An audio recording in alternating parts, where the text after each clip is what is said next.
Você já parou para pensar como a tecnologia impactou as nossas vidas e como a nossa percepção sobre a realidade foi afetada? Como consequência da era digital, passamos a viver através de telas. Tudo aquilo que vemos passa por um filtro, desde a escolha da informação até a forma de enunciação. E isso muda completamente a forma como pensamos, sentimos e nos relacionamos. Como argumenta Arlindo Machado no livro A Arte do Vídeo, toda imagem é um recorte. O vídeo, nesse contexto, não mostra a realidade como ela é.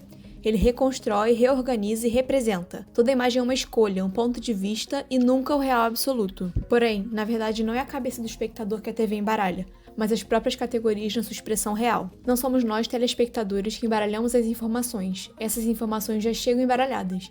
A televisão muda a própria forma como os fatos são construídos e apresentados, embaralhando as linguagens e os gêneros. Os conteúdos já chegam embaralhados, afetando a nossa percepção do que é real e o que é encenado. Os reality shows são um ótimo exemplo disso. Como a própria categoria do programa já diz, a ideia seria mostrar a realidade, mas na verdade de real não tem nada. Ele segue um roteiro, passa por uma edição e é um grande entretenimento. Com o passar dos anos e as edições do programa, tanto os participantes quanto o público começaram a entender o alcance e as consequências do programa, deixando de serem espontâneos e passando a agir estrategicamente. Desde as roupas até os discursos, tudo é pensado para causar um efeito pré-determinado. Veio 3 dias antes de entrar 133 vídeos. 3 dias antes de ser confinada. Tudo vai, na semana que eu gravei. E daí eu fiz uma apostila do tipo, se eu for líder, vir para a página tal postar esse vídeo. Se eu nunca for líder, vídeo tal. Se eu for líder muitas vezes e as pessoas fizerem piada disso, ir para a página tal. Se eu não for líder nunca, ir para a página tal, postar tal vídeo com tal legenda. Não era um VTzinho com orgulho ali de ser VTzinho? Ai, eu sabia que tava sendo gravada, né?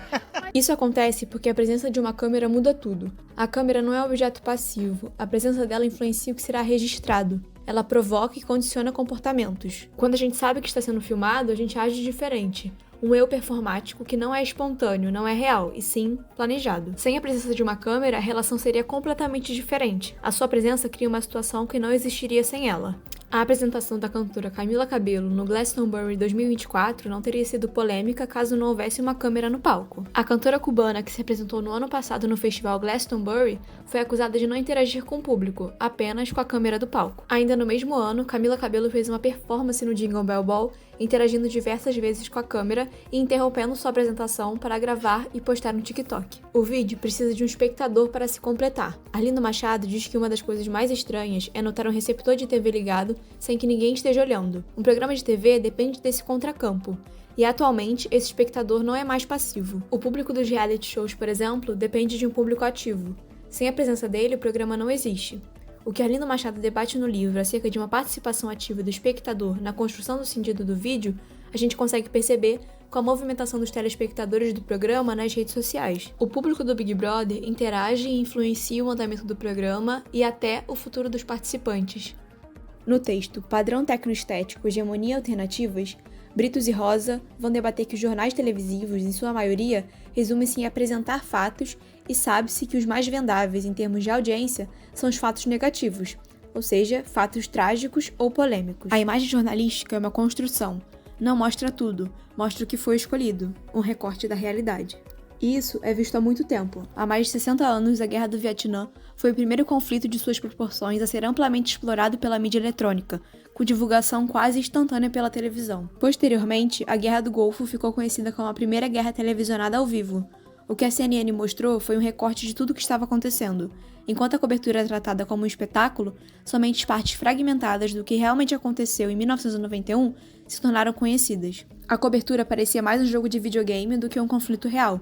O público assistia fascinado, muitas vezes sem ter noção do que estava realmente acontecendo. Os dois textos citados nesse vídeo, tanto de Britos e Rosa quanto de Arlindo Machado, trazem exatamente o mesmo ponto. Hoje, os meios de comunicação estão todos interligados. Rádio, TV e internet se misturam. As programações de rádio hoje em dia, por exemplo, têm diversas dinâmicas de participação via WhatsApp, e noticiários de TV usando o QR Code para levar o espectador para outras plataformas.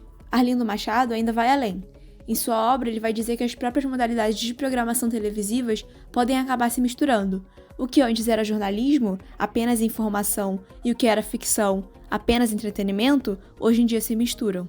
A mídia está presente em tudo, desde os pequenos acontecimentos do cotidiano até os grandes eventos globais. A televisão se inseriu de tal forma na vida cotidiana que hoje é quase impossível pensar os eventos sem a sua presença. Os grandes shows já não são pensados apenas para quem está presente no local.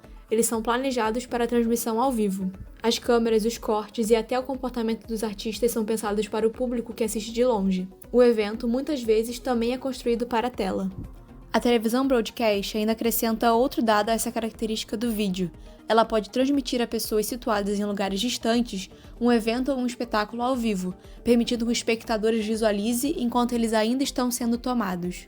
A mídia em geral, como nós já vimos, não apenas transmite o fato, ela interfere como os acontecimentos são vividos e percebidos enquanto eles ainda estão acontecendo.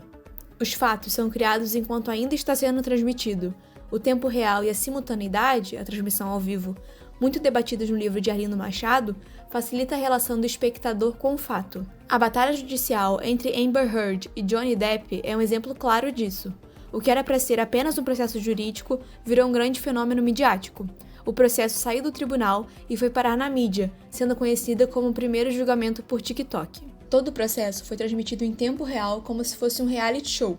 Além de toda a exposição do que acontecia dentro do tribunal para o mundo todo ver, a internet ainda foi à loucura, criando diversos memes e edits do caso. Segundo Arlindo Machado, a mídia molda a narrativa enquanto ela ainda acontece, deixando nesse caso de ser uma fonte de informação para se tornar um agente de mediação.